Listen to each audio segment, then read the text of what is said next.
আসসালামু আলাইকুম সবাই। আজকে দেখাবো কিভাবে নিজের পেজের লোগো আপনারা ঘরে বসে তৈরি করতে পারবেন ক্লে দিয়ে। প্রথমে আমি একটা রাউন্ড ক্যানভাস নিয়ে তার পিছনে অংশটা একটু ভিজিয়ে নিয়েছি। এতে কাপড়টা যদি কোনো লুজ থাকে সেক্ষেত্রে কাপড়টা টাইট হয়ে যাবে। এরপর আমি এর উপরে একটু জেসো অ্যাপ্লাই করে নেব। জেসো অ্যাপ্লাই করলে মূলত আপনার রংটা কম শোষণ করে কাপড়। এর জন্য আমি প্রথমে জেসো অ্যাপ্লাই করে নিয়ে এটাকে শুকাতে দিব, তারপরে এটাতে আমি কালার করব। মূলত ব্যাকগ্রাউন্ডটা আমি ব্ল্যাক, অ্যাশ, গোল্ডেন, একটু ব্লুইশ রাখবো।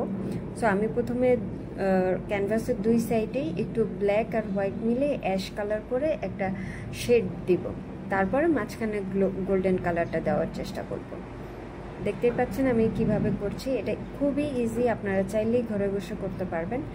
এখন আমি গোল্ডেন কালারটা দিয়ে মাঝখানে একটা শেড দেওয়ার চেষ্টা করব। কিছু ভিডিও দিনে এবং রাতে হওয়ার কারণে লাইটের আসলে কালার একটু ডিপ লাইট হয়ে গেছে। আমি পুরোটাতেই গোল্ডেন দিয়ে তারপরে হালকা স্কাই কালারটা মাঝখানে কিছু জায়গায় দিব, পুরোটাতে না। দেখতেই পাচ্ছেন আমি কিভাবে করতেছি। আপনারা চাইলে আপনাদের ডিজাইন মতো করতে পারবেন। এখন আমি এটাকে শুকাবো, দেন এটার উপরে ক্লে দিয়ে কাজ করব। এই যে আমি শুকানোর পরে এটার উপরে স্কেচ করে নিয়েছি যে কিভাবে আমার লেখাটা হবে। তারপরে আমি ক্লে নিয়ে নিব। ক্লে দুটোকে নিয়ে আমি সমানভাবে মিক্স করব। সো প্রথমে আপনার দুইটা ক্লেই সমানভাবে নিতে হবে। একটা আপনার হার্ডনার আর একটা হচ্ছে আপনার রেজিন। সো আপনার দুইটাকে যদি সমানভাবে না নেন সেক্ষেত্রে আপনার মিক্সিংটা ভালো হবে না, হয়তো ডোটা আপনার শক্ত হবে, নয়তো নরম হয়ে যাবে। এর জন্যে দুটো খুব সমান করে নেওয়ার চেষ্টা করবেন। এই যে দেখেন আমি কিভাবে মাপ দিয়ে নিলাম যাতে আমার দুটো সমান পরিমাণে থাকে। এরপরে আমি একটু মিক্স করার চেষ্টা করব। সো আমি প্রথমে আমার হাতে একটু পাউডার লাগিয়ে নিব যাতে হাতে এটা আঠার মতো লেগে না যায়। তারপরে এটাকে ভালোভাবে মিক্স করে আমি 5 মিনিট রেস্টে রেখে দেব, কারণ রেস্টে না রাখলে অনেক সময় ক্লে দিয়ে কাজ করতে গেলে সাথে সাথেই হয় নরম থাকে, যার কারণে ভেঙে যায়।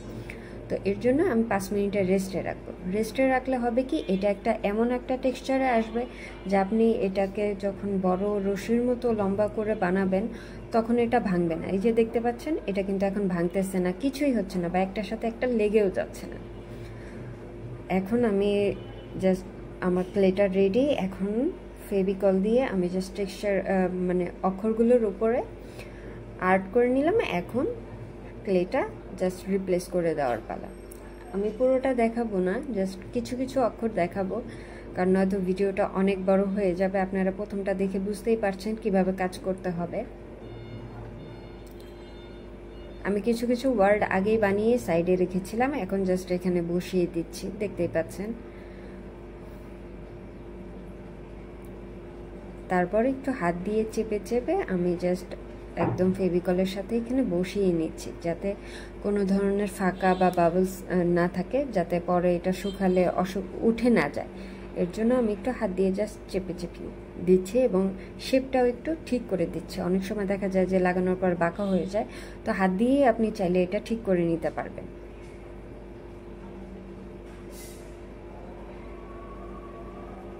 এখন এটা শুকাবে, তারপর আমরা শুকানোর পরে এখন রং করা শুরু করলাম। সো আমি একটু রেড কালার করব, কারণ এই ব্যাকগ্রাউন্ডের সাথে আমার মনে হচ্ছিল রেড কালারটাই ভালো যাবে।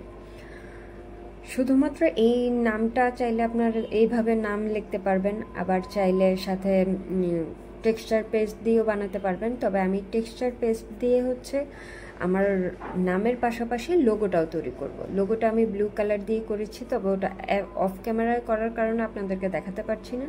যদি কারো দেখার ইচ্ছা থাকে কিভাবে টেক্সচার পেস্ট বানাই, তাহলে অবশ্যই কমেন্টে জানাবেন, আমি অবশ্যই আপনাদেরকে তৈরি করে দেখাবো। এবার আমার কালার করা শেষ। এই হচ্ছে আমার ফাইনাল লুক। দেখেন পাশের লোগোটা কত সুন্দর লাগছে। টেক্সচার পেস্টটা এতই ভালো এসেছে যে লোগোটাও ফিনিশিংটা দারুণ হয়েছে। আমার নিজের কাছেই লোগোর ফিনিশিংটা ভালো লেগেছে।